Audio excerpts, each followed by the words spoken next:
Hi, this is Jamie, and I am recording this on a Sunday with my cats in the background.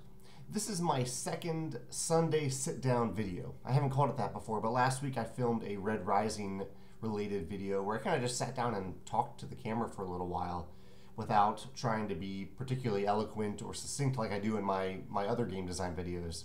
I figured I'll try to do this on Sundays, maybe just have a more relaxing chat and maybe broach some topics that aren't exactly board game related. I've done some of these in the past, but I think I'll put them on Sundays from now on. That's Walter in the background if you're curious. So today what I wanted to talk about is the new Magic the Gathering set. I've done some videos on these in the past.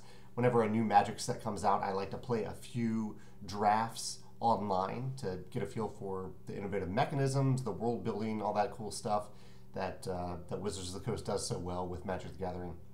And this weekend was a little different because there weren't any drafts online for this new set, Dominaria, but there were some sealed deck leagues. Basically what this is that you open, instead of in a draft you open one pack, you take a card, then you pass the cards to the next player, and you do this 3 times, 3 different packs. With sealed, at least the format that I was playing, I opened 6 packs all at once online, and then I had as much time as I wanted to build a deck and then play a match with that deck. And then if I wanted after that match, I could completely redo my deck. And you do this 5 times, and you hope to win as many matches as possible. So I did a few of these over the last couple of days and had a lot of fun with it. And one of the most surprising things to me, something that I've never done before, and I think it's mostly because I don't play sealed. I usually just do a draft. But I found myself just wanting to play with all the different card types, and I think this was good because in the back of my head I was thinking, you know, I was doing this for fun, but part of it is research for myself as a game designer and improving myself as a game designer. And so what I did is I would build a deck, and then I would switch out one of the colors, one or both of the colors, for the next match, and then I do it again. So I got to play with all of the colors in both of the sealed competitions that I played with in different combinations to kind of get an idea for how the different abilities worked. And I had a lot of fun with doing that. I have never done that before. I don't know if I would have done it if I had like won every match, because it is nice to win a bunch of packs and sell those cards at the end and be able to play again for free essentially. But I ended up going 3-2 and 2-3, so it wasn't a case where I was on a hot streak. So a few of the things that I found in this new set that were pretty cool. This is my favorite mechanism part of this, but I'm going to go through each of the mechanisms and talk about them. The first is there's a new keyword called historic, because the land of Dominaria is obsessed with its own history. And so historic cards are sagas, which I'll get to in a minute, artifacts, because artifacts are old, they're historic, and legendary cards, because they're legendary. They're the stuff of myth and legend. And so it's just basically a new keyword that triggers various things. There are cards that say like whenever you play a historic card, or if you play a historic card, or this is a historic card, it does something. And I like triggers like this. I think Magic does these keyword triggers so well that we don't even think about them all that much. I think me as a game designer, I don't think about it, but they're great. I mean, I think this applies to any game where you have like whenever this happens, gain X based on a card that you've played, and Magic helps to streamline that because of the sheer number of cards by using these keywords. Otherwise, it would take up a lot of text. So that, yeah, it's a solid addition of a keyword, but nothing revolutionary. I'll get to that in a minute. Another one is kicker. Kicker has been done many times in Magic's history, but I really, really like kicker. Kicker is basically it's an ability where if you pay an extra cost, usually an extra mana cost, you gain an extra bonus whenever you play a certain card. So you might have a card that costs 2 mana, but if you pay an extra 4 mana to kick it, you get an extra thing. You make the creature bigger, or you make the instant more powerful.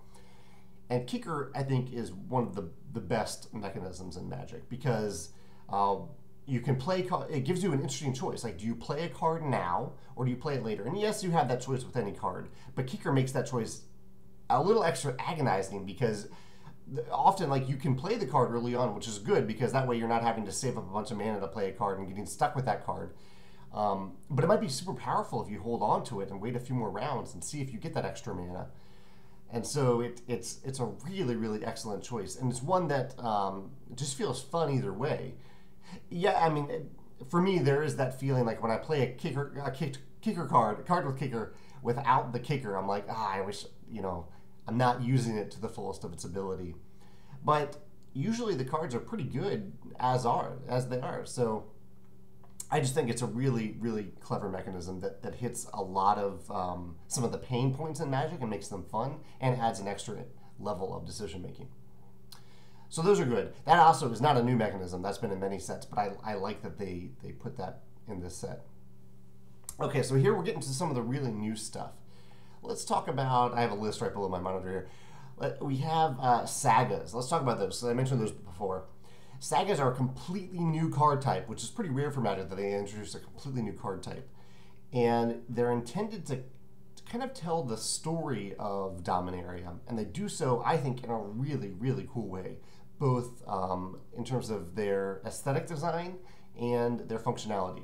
So a saga is kind of a story. Like it's a card essentially that just has a story on it, and it tells you that story in 3 parts, partially through the art on the right, and the saga cards all use a very distinct art style based on the culture or the part of Dominaria that it's based on.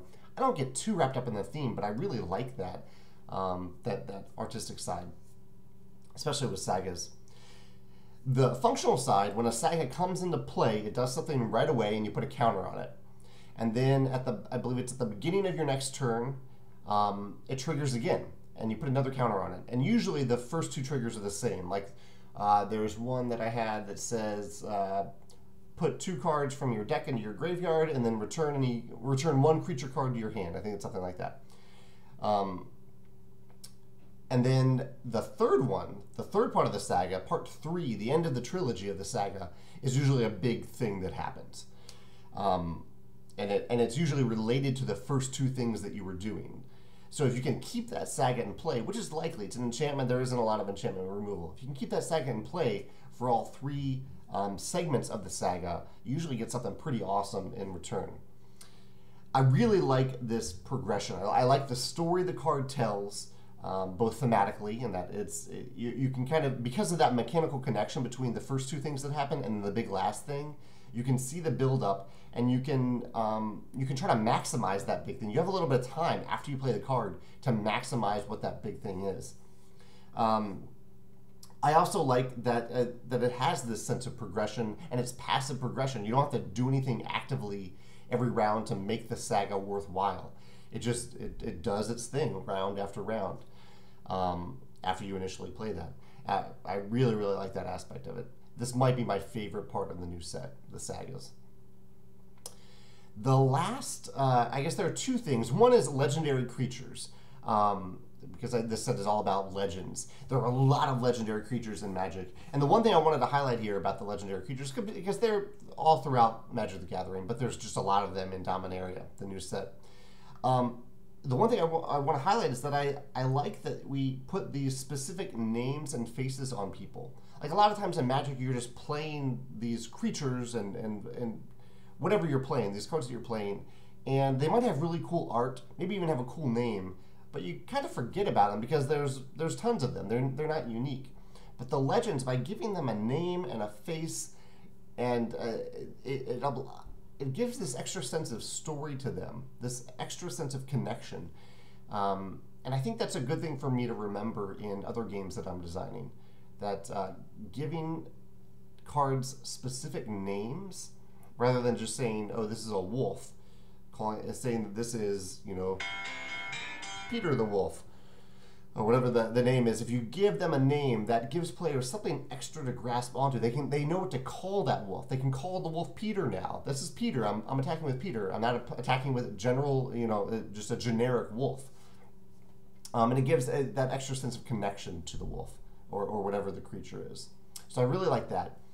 The extra level that Magic went with Dominaria is they added legendary sorceries, which I think is the first time they've ever done that.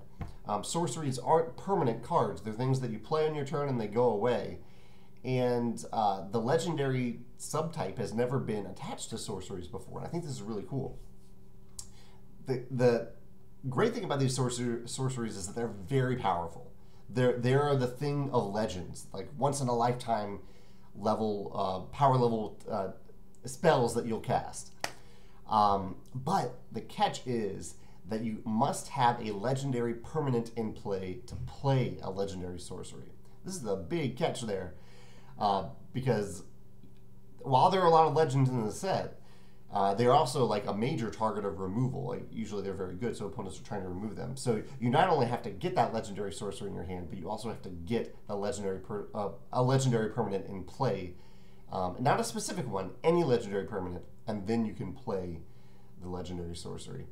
But I love memorable moments in games, and I think that this set does it so well. It has these sagas that are memorable. It has these legendary creatures with memorable names, and it has these legendary sorceries that that are just so powerful and almost so rare to actually get to play that it's definitely going to be memorable when you actually play them. I had one. There's a red one that I never actually got to play, unfortunately. But it was one where you pay X and you play 2 red mana, and then you deal damage. You deal X damage to up to 3 different targets. So if I have, say I have 10 mana in play, I could tap all that mana to deal 8 damage to 3 different targets, which is super, super powerful. That's way more powerful than like a fireball. But I actually don't think that I got to play it in my game because the timing didn't work out. I didn't have the legendary permanent in play at the time that I was ready to play that legendary sorcery. But it would have been awesome and epic if I had. And it's memorable, even, like, obviously I remember this one specific card because of how memorable it would have been. I think that's pretty cool. Anyway, this is the end of my Sunday sit down. I've rambled on long enough. If you have any thoughts about Dominaria, the new set, or any of the things that I talked about today, I'd love to hear your thoughts in the comments. Thanks.